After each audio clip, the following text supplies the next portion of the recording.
Hello दोस्तों, हम लोग इस वीडियो में अगले वीडियो में यानी पार्ट 1 पार्ट 2 पार्ट 3 हो चुका है और पार्ट 4 में हम लोग बताएंगे। हम बता चुके हैं कि अवयव की मात्रा के आधार पर विलयन के प्रकार हम लोग प्रकार बता चुके हैं अगले वीडियो में। अब इसके प्रकार के डिफिनेशन सुनेंगे, यानी प्रकार कई प्रकार के होते हैं। तो ये 5 प्रकार के होते हैं। कौन कौन सा एक बार दोहरा देते हैं। तो तनु विलयन, सांद्र विलयन और संतृप्त विलयन और असंतृप्त विलयन और अति संतृप्त विलयन। तो हम लोग पहले यानी तनु विलयन पर चर्चा करेंगे, तब उसके बाद सांद्र विलयन पर, उसके संतृप्त विलयन पर, उसके बाद असंतृप्त पर, उसके बाद असंतृप्त पर यानी अति संतृप्त पर चर्चा करेंगे और इसका डिफिनेशन जानेंगे। चलिए बिना वीडियो के देख के स्टार्ट करते हैं। पहला का टॉपिक है तनु विलयन। तनु विलयन तनु विलयन का डिफिनेशन जो होता है, जिस विलयन यानी जिस विलयन में विलय की मात्रा कम होती है उसे क्या कहते हैं? तनु विलयन कहते हैं। सबसे आसान है, यानी तनु विलयन का डिफिनेशन जब आप लोग जानेंगे, जिस विलयन में विलय की मात्रा कम होती है उसे तनु विलयन, यानी विलय की मात्रा कम हो, यानी कोई चीज़ है।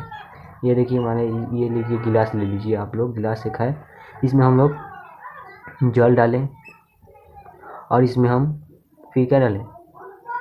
नमक डालें।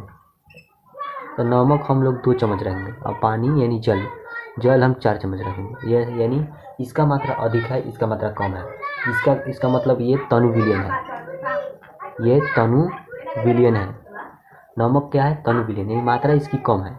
2 चम्मच है और जल 4 चम्मच है, यानी ये जो है इसका अधिक मात्रा है और इसका कम मात्रा है। तो कम मात्रा इसमें क्या कहा है कि जिस विलयन में विलय की मात्रा कम होती है उसे तनु विलयन कहते हैं।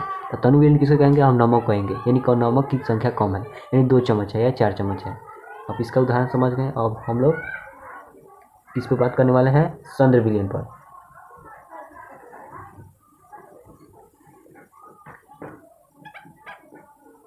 सांद्र विलयन, सांद्र विलयन, रुकिए थोड़ा अच्छा सा लिखते हैं।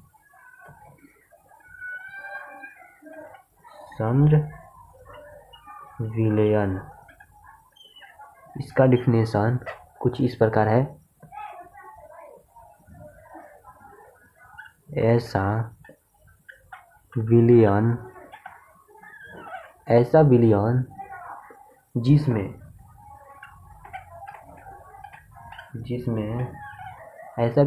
जिसमें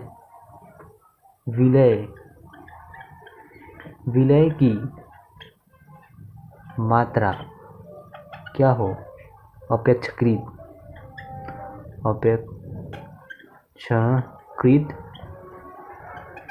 अधिक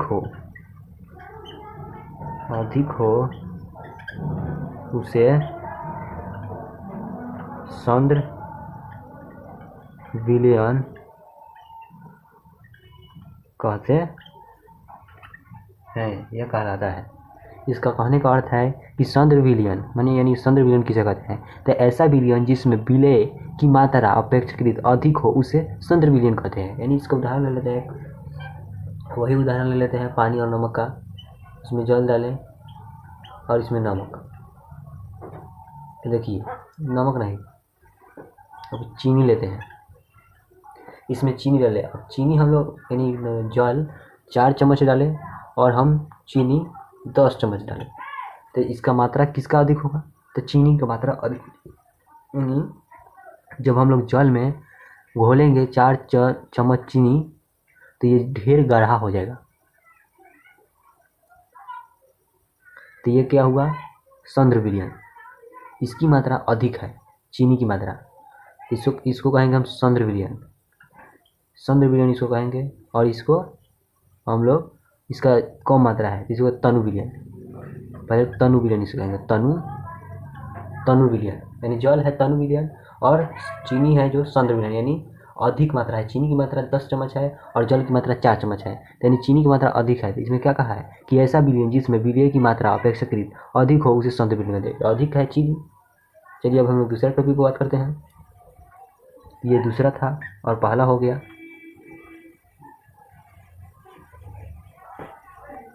अब हम लोग करेंगे तीसरा, यानी अवयव की मात्रा के आधार पर विलयन के प्रकार। विलयन 5 प्रकार के होते हैं, तो 2 प्रकार हम लोग जान चुके हैं, तनु विलयन और सांद्र विलयन का। अब हम लोग जानेंगे असंतृप्त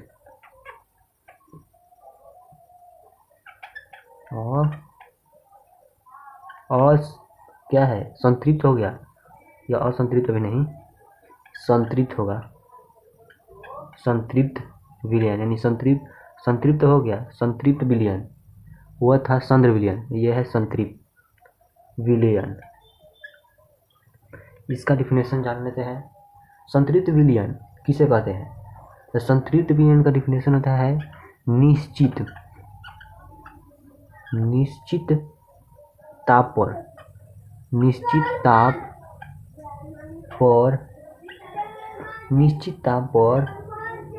उपस्थित ऐसा विलयन, निश्चित ताप पर उपस्थित ऐसा विलयन जिसमें क्या हो, जिसमें विलय, यानी जिसमें विलय जिसमें क्या है, निश्चित ताप पर उपस्थित ऐसा विलयन जिसमें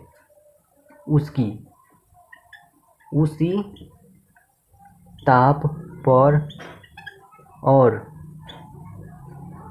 अधिक विलय मिलाया न जा सके उसे संतृप्त विलयन कहते हैं। यानी कहने का अर्थ है, संतृप्त विलयन का डिफिनेशन है कि निश्चित ताप पर उपस्थित ऐसा विलयन जिसमें उसी ताप पर और अधिक विलय मिलाया ना जा सके उसे संतृप्त विलयन, यानी किसी चीज़ का पेट भर गया। यानी देखिए, ये हम लोग गिलास बनाते हैं, देखिए इसका क्षमता यहाँ तक है, यानी जल भरने का क्षमता हम लोग यहाँ तक है पूरा, और हम लोग जल भर दिए इसमें यहाँ तक, तो इसमें संतृप्त हो गया। यानी संतृप्त का मतलब है ना कि इसका जितना आयतन है, यानी अटने का, उतना ही भरा जाए, उससे अधिक नहीं। बस इसे कहने का अर्थ यही है संतृप्त का, कि इसका आयतन इतने दूर तक है, यानी इसका 5 ml भरना है तो इतना ही भरेगा, 5 ml भरेगा, उससे अधिक नहीं भरेगा। उससे भरेगा अधिक तो यह अति संतृप्त हो जाएगा, यानी अति हो रहा है, इससे अधिक नहीं भरेगा, तो यही संतृप्त हुआ। ये इसके लेवल में भराएगा, जिसका लेवल जितना है चलने का, दौड़ने का, यानी कोई व्यक्ति का चलने का दौड़ने का 10 किलोमीटर दौड़ता है रोज, और उससे अधिक दौड़ाएंगे तो वो हाँफने लगेगा, अति हो जाएगा, यानी अति हो रहा है कोई चीज़ पर, उसे ही कहते हैं संतृप्त विलयन। अति वाला अब हम लोग चलेंगे कि संतृप्त हो गया अति संतृप्त विलयन, यानी उसमें अति होगा,